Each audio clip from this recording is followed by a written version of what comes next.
Hello everyone, thank you for joining us. You are very welcome to this month's episode of A Wee Piece, the official Youth Think podcast.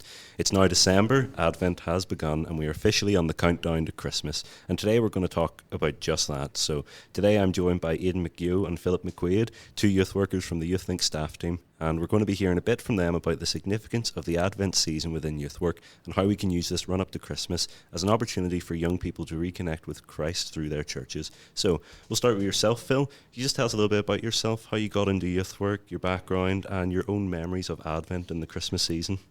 Yeah, well, first of all, thanks for having us on the podcasting. So I am Philip McQuade. I grew up in a Christian household. I have two Christian parents. Grew up in a Protestant kind of background and growing up very much in North Down and East Belfast. Thankful to have two Christian parents and really set that example for me. And church, Sunday morning worship was a very important part of our family and being a part of that community. So that was very much set up for me and that real community side. And just being alongside people and chatting to people about faith and asking those questions played a huge part for me. The two youth groups that played a huge part for me in my youth work career, but also as a young person, was an organisation called Urban Saints. It used to be called Crusaders, and the Boys Brigade. So Urban Saints was the organisation I really grew up in from first year to upper sixth, really. And asked the questions, went on all those camps and met people and had the crack and really discovered my faith. And that's where I became a Christian at 12 years old, was at one of those camps, actually at Easter. Thinking about that, now we're obviously thinking ahead after Christmas, but that was the time of year that really kind of made that decision for me. And all that talking about prayer was what really challenged me, and it was described as a lifeline to God. And that really resonated with me. Anyone who knows me knows I am a talker. I love talking, so the thought of talking to God really appealed to me. So I really appreciated that, and that's really drew me into my faith. And just how my leaders really lived out their lives and their faith to me really set that example and made it fun, made it interesting, made it exciting, most importantly. I feel like sometimes it could be seen as a very traditional religious thing, but actually it is a lot of fun. It's very exciting, and it's something that plays a huge part in my life and something that I want to live out as a youth worker. And also the Boys Brigade, going along to that organisation, understanding not just what it means to be a Christian, but especially what does it mean to be a man of God. And we live in a world of such like toxic masculinity and poor examples within influencers, but having good, solid Christian men in my life set that example of how men are really meant to act and see how we're really, really meant to live like Jesus in our community was very encouraging, very challenging. I remember being challenged one night by one of my officers. We're having a bit of banter and stuff during drill, and I got told off for messing around. And one of them said, you're meant to be an example to young people. And I kind of said to him, I'm not an example. And then he kind of went straight-faced, and he was like, okay, we're having a bit of banter, but now you've touched a nerve. Don't ever say you're not an example to young people, because you are, and don't let anyone tell you any different. And I found that very, very challenging, but also, as I look back, very encouraging that even at that age, and even if no matter how I felt I was getting on, I was still a role model to young people, and to really take that seriously. So that was like a really massive challenge and encouragement to me growing up. But especially for becoming a youth worker, where I really became a youth worker was through the intern scheme that I took part in through the Presbyterian Church, and then through doing the degree programme here at YouthLink through CYM. And my main placement was through Drogheda Presbyterian down south. And that's where I really went from becoming a boy into a man. I really grew into adulthood, in responsibility, into maturity, but also learning how to lead a team at a young age. I was 18, I was the youngest member of the team, leading people who were retired, who knew way more than I did, but they gave me the space to make decisions, to make mistakes, to learn from them, to grow, to develop.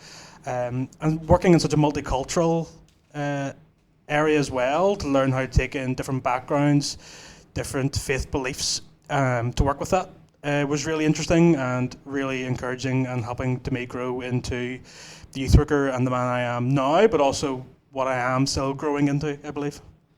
It's lovely to hear just how important your faith was to your sort of development and journey into youth worker, and that was a really powerful story there about, that story about your example, and don't ever forget that. So what about your relationship with Advent then? So you came back into your faith around Easter, so that must have been a very exciting Christmas that year. So what's your relationship or memories with the season of Advent and Christmas, and why is Advent important to you in your faith? Yeah, I think Advent, and especially Christmas time, really, I started taking it seriously maybe around late teens, because I became a Christian when I was 12, but I didn't start taking it seriously till I was maybe 17. And obviously, like as a kid and as a teenager, you get caught up in the commercialism of it all and the presents and the crack that you have with it. But it's really, especially as I grew into my faith, understanding and knowing that it's a time of praise. It's a time of reminder of why we celebrate this time. It's a reminder that Jesus came down to earth to set that example, to live amongst us, to show us how to live our lives as children of God, as Christians. And it's a time to reflect on that. It's a time to praise God for sending that example down for us, to give us the help that we need. To live out our lives. So for me, it's become a real time of praise, to set my own desires, my own needs, and just focus on praising God for what He's done for me. Yeah, no, amazing. That's wonderful. And again, sort of your own experience of Christmas ties very much into your faith formation and how you came to that. So that's brilliant. Thank you so much for sharing, Phil. And so on to yourself, Aidan. Could you just tell us a little bit about yourself, maybe your journey into youth work through your faith and your own memories or feelings about Advent and Christmas? Thanks, Dean, and thanks for inviting me on to this podcast. And similar to Phil, I grew up in a Christian family, but in the Catholic tradition. And as Catholics, we were encouraged to go to Mass and to practice our faith, and that was passed down from my parents, that faith was important to them, and they felt as though that this faith should be passed on to us. I grew up not too far from here in Ardoyne, being part of the Passionist community at Holy Cross. We went to Mass there regularly, but it wasn't until in my later teenage years that I discovered the youth ministry at Clonard Monastery with the Redemptorist. And being part of the youth ministry at Clonard, it encouraged me to be more active in my faith, encouraged me to ask questions about faith, and being able to be with other like-minded, like-hearted young people was important, that I could journey with others in discovering my faith and what it meant to me. It was a time of personal and social growth for myself that led me into youth work and to study youth work here at YouthLink. Similar to Phil, I studied the degree here at YouthLink, and that was a time of academic sort of development in myself and understanding what it means to be a youth worker, also in terms of bringing theology into youth work and what it means to practice theology or practice faith with young people. And then that time that I was studying, I was also working for Youth Initiatives in West Belfast, which was a great time of development and growth for myself as a youth worker and understanding what youth work is and the practice of youth work. After that time, I went back to Clonard and I worked alongside the youth ministry team for a number of years. And at that time, I wanted to do more, and I thought about the possibility of teaching. That led me then to Scotland to study my teaching certificate. And again, another step along the journey of exploring faith with young people, where I taught religious education at secondary level. And that was a time that I appreciated, and a time that of being able to explore that the Catholic faith to young people and pass on, as difficult as it is, in exploring faith with others. But I was able then to bring that back here to Belfast, and I worked in many schools, and then I'm back in YouthLink now. So it's been a full circle moment for me. Yeah. Brilliant. Thank you so much for sharing that. And then sort of your own feelings then on Advent. You were brought up in this faith, and like you said, you had people around you were able to discover your faith with and then bring theology into youth work. What does this season of Advent mean to you, and sort of what's its significance in the lead up to Christmas for you in your youth work?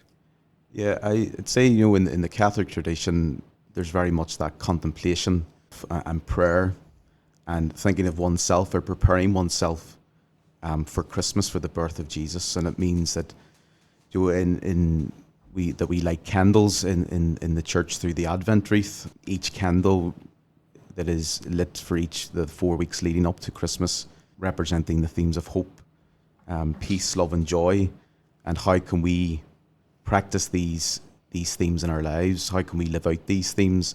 How can we have more hope, more peace, and more love and joy for ourselves? But also, how can we pass that on to others? How can we share that with others through the example of Jesus Christ? And that sort of that symbolism of the candle representing the light of Christ in our lives, and how we also have that light of Christ through our baptism, that we can pass that on to others. But also, I think too that Christmas for me is, I think more of the simplicity of Christmas and those simple aspects of taking time out, being with family, enjoying good food. And sometimes we can get caught up in the commercialness. As Phil also pointed that out, that the hustle and bustle and the busyness. So sometimes it's good to take that time out and to remember the reason for the season is that we're preparing our hearts for Christ. Yeah, brilliant. No, thank you so much for sharing that. I love that slogan, the reason for the season. That should be the tagline for this episode. But no, it's really interesting to hear just sort of both your different sort of your own experiences and how you view Advent, the season of Advent, and sort of the celebration of Christmas, and how it's very interesting because you both spoke about it in relation to your different traditions and the churches you come from, but it's the same celebration and it's sort of a real sign of unity. So enough looking back, we're going to bring it back down to the present here in Northern Ireland 2024.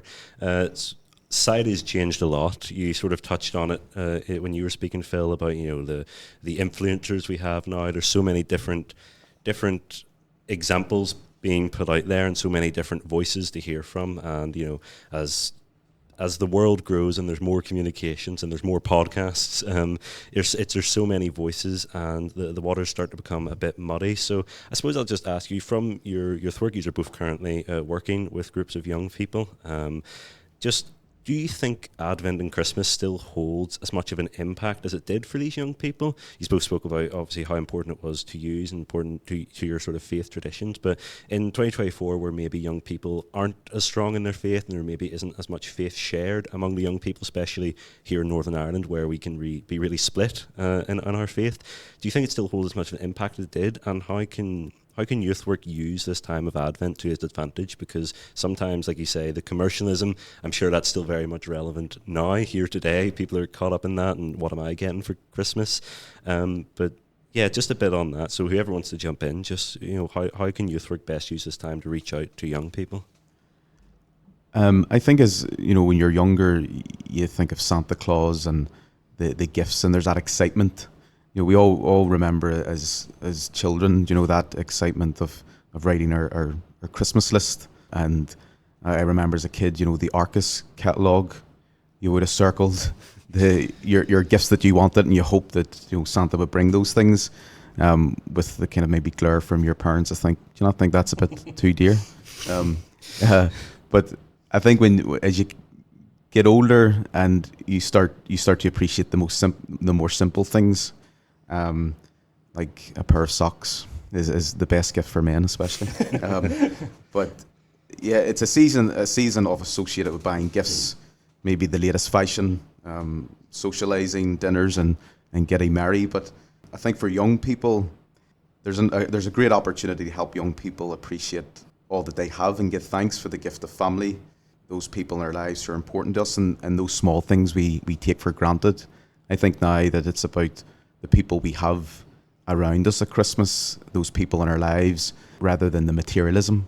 And we can get caught up in a materialistic world of gathering things around us, and the latest phone, or the latest pair of shoes, or the brand of clothing. But I think all those things don't matter at the end of the day. It's those people in our lives that matter the most. But I think also too, when we think about social action, about giving to others, thinking of those less fortunate and how we can support maybe a local charity or get involved in social action in our community, that's a thing that we can encourage young people through our work to do, and especially on our programme Imparted Transform. Yeah, no, amazing. So same with you, Phil. Kind of, how can youth work in this time of Advent? Aidan was putting it very well there, of just how it's a season to sort of appreciate what you have. And yes, you can get more presents and we get big dinners and all these things, but it's actually a time of like when, in a time when you're receiving so much, how much are you actually giving, and how much do we spare thought for those who maybe aren't receiving as much? So just, yeah, same question goes to you, Phil. Just kind of how do you think youth work can best use this time to prepare young people? Yeah, I think where youth work can really come into its own for Advent is just what Aidan was saying there about social action stuff and thinking about our communities. I think a lot is to be said for the positive impact parents and guardians have for young people and taking this season personally and what does it mean for them. But I think where youth work can really help work alongside parents and guardians is helping take that personal belief and put it into action. And do you think about those who, for this time of year, it's not a joyful time, maybe through bereavement or loneliness or maybe financial for whatever reasons? I think one of the things I enjoy most in terms of helping out the community is the shoebox appeal. I haven't done that down in Drogheda with groups. I know young people love coming together and putting shoeboxes full of stuff together for those who are going to be less fortunate. And I think it's a good reminder for young people in the hype and the chaos of it all to come back down to earth a little bit and remember, this isn't a joyful time for absolutely everyone, but we can help make it that little bit more joyful for people who aren't as blessed as we are. So I think that this is a really good opportunity for youth work to work alongside parents, guardians, with that personal belief and to put that into action. Yeah, no, absolutely. No, that's wonderful. And it's sort of, you're both sort of highlighting there the importance of Christmas and sort of in youth work, how it's okay, because obviously, Christmas is different for everyone. Everyone has their own sort of Christmas traditions, and this is what we do on Christmas morning, and this is how we celebrate.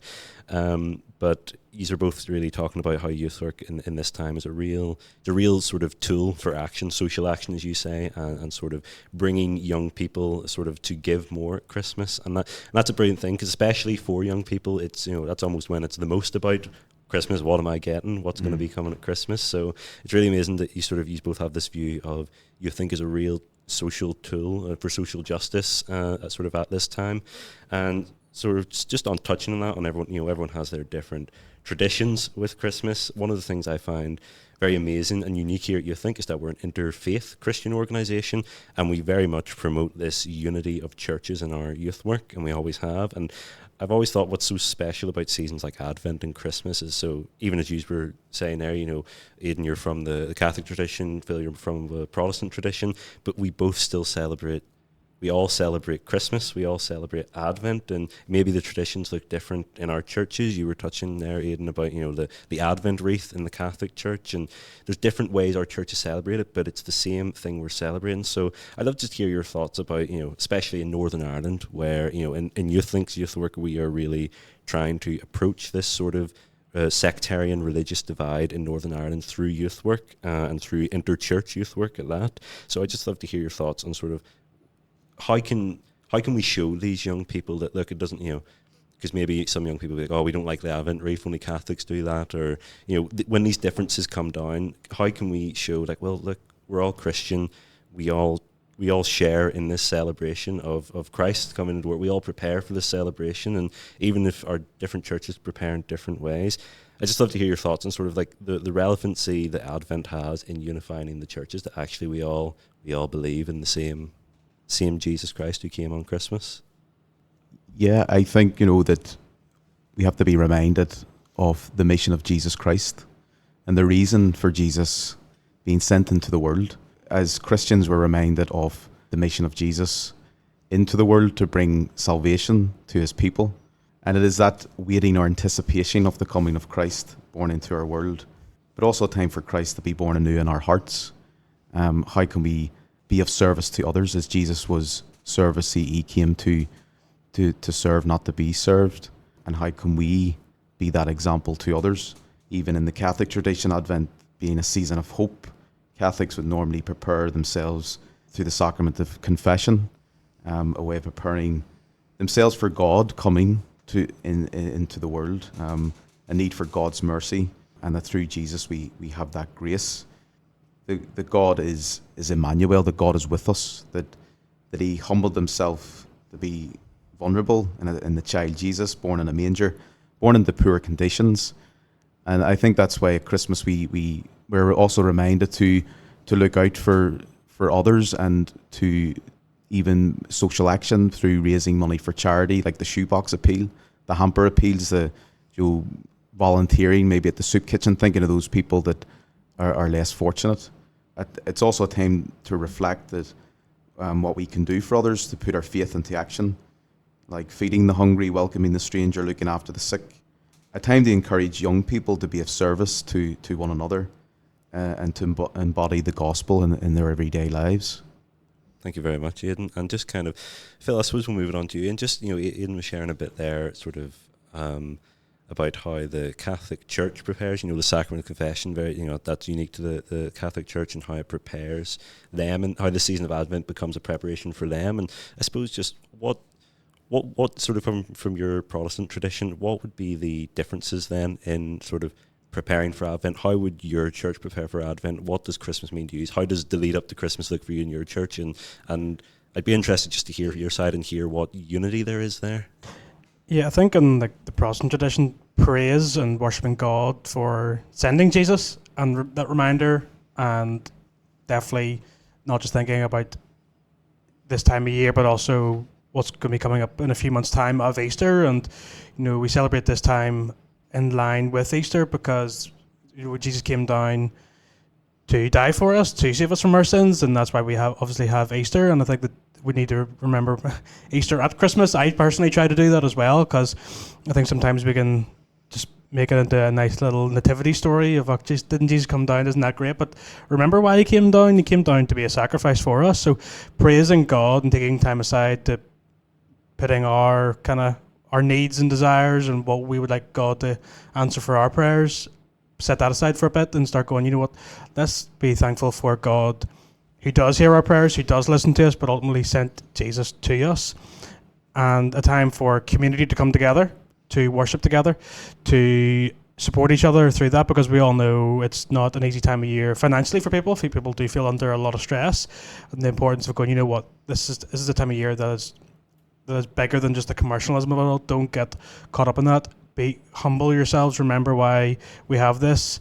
Christmas isn't going to be a great time of year based on how many presents you have, or how much food or slurs on the table. It's a joyful time of year because we're very blessed to live in a country where we have family and community around us. Like, how lucky are we in a country to go into any town and there's about 4 or 5 different churches where we can all walk into.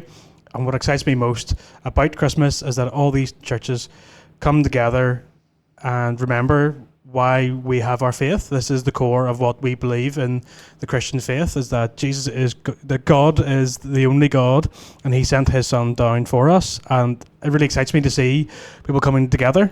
And I would love to see that happen more after Christmas, that churches coming together, remembering the fundamental of our Christian faith is that we all believe in the same God, and we all believe that Jesus died for our sins. And I would love to see that happen more post-Christmas. I think it maybe just happen at Christmas, but we'd love to see that happen more. When we all have our different theological beliefs, but at the heart of it, at the core of it, is we are created by God to live a life that he has planned for us, and that he sent his son to die for us. Absolutely. No, thank you for sharing that. And it's sort of, I really like your sort of, you're highlighting the importance of, it's so easy to think, okay, this is Christmas and we celebrate this and then we celebrate Easter, but actually, while they're two different celebrations, they are part of one unified story. And, the story of Christ goes straight from the crib at Christmas to the cross at Easter, or on Good Friday, and then to the resurrection on Easter Sunday. So it's really sort of important to highlight that. And like you say, we can in Northern Ireland, we have this sort of difference where we can go into a place and there's so many different faiths, and we can all feel welcome in that at that time. But it's like you say, it's the importance of, well, that extends, because the story of Jesus isn't just Christmas and then Easter, and there's a full story between that, and we need to be, as churches, we need to be coming together to walk alongside that story. And like you say, taking time at Christmas to think, well, actually Easter's coming up, and unifying the stories that way. So no, thank you so much. That was really interesting to hear that. And so we spoke a lot today about sort of the significance of Advent and Christmas and sort of in youth work. And I'm aware you've mentioned it a few times, the Empower to Transform project. You are both partners in it down in Dundalk. So I'd just love to hear a bit more about that. What is Empower to Transform, and what plans have you got for the young people in Dundalk this Advent? Yeah, Empower to Transform is the project that we are part of within YouthLink, but across the wider board alongside YMCA, MENCAP and Youth Initiatives. And myself and Aidan have been we've been given the opportunity to go across the border to Dundalk and to help start up a group there. We've got a great group at the minute, and we're doing a lot of good relation, employability, personal progression, personal development and citizenship stuff with them, helping them to understand really what does that look like for them. Our group is largely upper 6, 17, 18-year-olds, and it's really trying to help them to think, right, post-school, what does life look like going for university, if that's the direction they want to go to, but if they don't want to go to university, what other options are there for them, and helping to manage stress and exams and school life with that. There's a lot of pressure coming from school, and it's to help them understand, it's not the end of the world if they don't maybe get the results that they want.